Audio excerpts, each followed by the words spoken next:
અત્યારે હાલ પ્રદેશ પ્રમુખ જીતુ વાઘાણી પણ અત્યારે પતંગ ઉડાડે છે। સીધી એમની સાથે વાત કરીશું। જીતુભાઈ, આ પતંગ કેટલો ઊંચો જશે?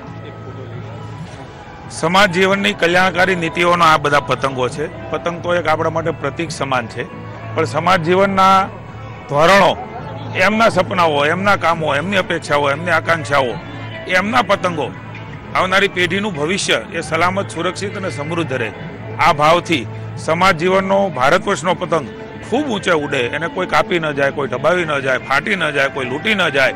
નરેન્દ્રભાઈ અમિતભાઈના નેતૃત્વમાં આ પતંગ ખૂબ ઊંચે ઉડે, એનો મતલબ એ છે કે એમના સપનાઓ નવભારતની કલ્પના સાથેના પૂરા થાય, એ પ્રકારે આજના પ્રતિક રૂપે પતંગ ઉડાડીને સમાજ જીવનનો પતંગ ખૂબ ઊંચે નરેન્દ્રભાઈના નેતૃત્વમાં ઉડશે અને પ્રજાના આશીર્વાદ મળશે।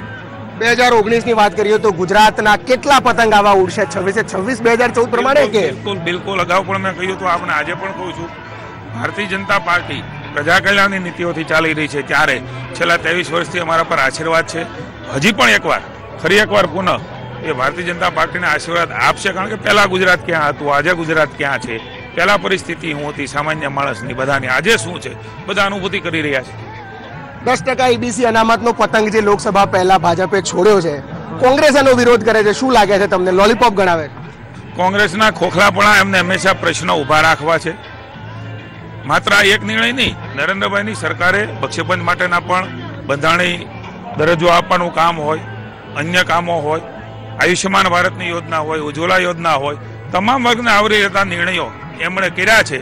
EBCનો નિર્ણય પણ મહત્વનો નિર્ણય કર્યો છે, કોંગ્રેસે પણ સમર્થન આપ્યું છે, ત્યારે માત્ર ભ્રમ ફેલાવવાના પ્રયાસ એ કરી રહી છે, એને કરવું નથી, માત્ર પ્રજાના પ્રશ્નો એ જાગતા રાખવા છે, ઊભા રાખવા છે।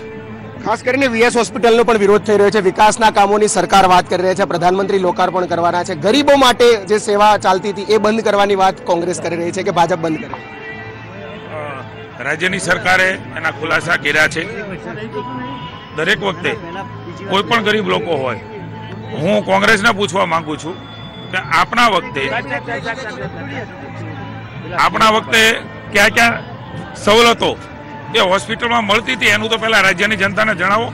કોઈની સવલત એ અમે તોડવા માંગતા નથી, કોઈની સવલત એ ઓછી કરવા માંગતા નથી, ઉલટાની સવલતમાં વધારો કર્યો છે। કોંગ્રેસમાં હિંમત હોય તો એમના વખતે શું સવલતો હોસ્પિટલમાં હતી અને આજે શું છે, કોંગ્રેસ પોતે જાહેર કરે। ખાસ કરીને રેશમા તમારા પક્ષમાં છે, કેવું છે કે આ પતંગમાં કોંગ્રેસ ભાજપનું જે કમળ છે એ કપાશે, એવું એનું કેવું છે? ભારતીય જનતા પાર્ટીનો પતંગ એ સતત ઉડતો જ રહેવાનો। 26 પતંગ યથાવત રહેશે, જૂના હતા કે નવા પતંગ? બિલકુલ, પ્રજા ઉપર અમને પૂરો ભરોસો અને આત્મવિશ્વાસ છે। પ્રજા કલ્યાણથી એ અમારા પતંગો એ ઉડવાના છે। 26 પતંગ જે 2014માં હતા એ 2017માં 19માં પાર્લામેન્ટરી બોર્ડનો અમિતભાઈનો, નરેન્દ્રભાઈનો અધિકાર છે। જીતુભાઈ જશે કે નહીં જાય? હું જ્યાં છું ત્યાં ખુશ છું। ચોક્કસથી જીતુભાઈ, તો આ 2019ની લોકસભાની ચૂંટણી પહેલા જે પ્રકારે ભાજપના રાષ્ટ્રીય અધ્યક્ષ સાથે જીતુ વાઘાણી પણ પતંગ ચગાવ્યા હતા, જો કે રાજકીય કાવા દાવામાં માહિર એવી ભારતીય જનતા પાર્ટીના આ પતંગ જે છે એ તેમની ઉપરના ધાબા પરના જ પતંગબાજો હતા, તે કાપતા નજરે પડ્યા હતા। કેમેરામેન કુંતલ મહેતા સાથે હિરેન રાવલ, સંદેશ ન્યૂઝ, અમદાવાદ।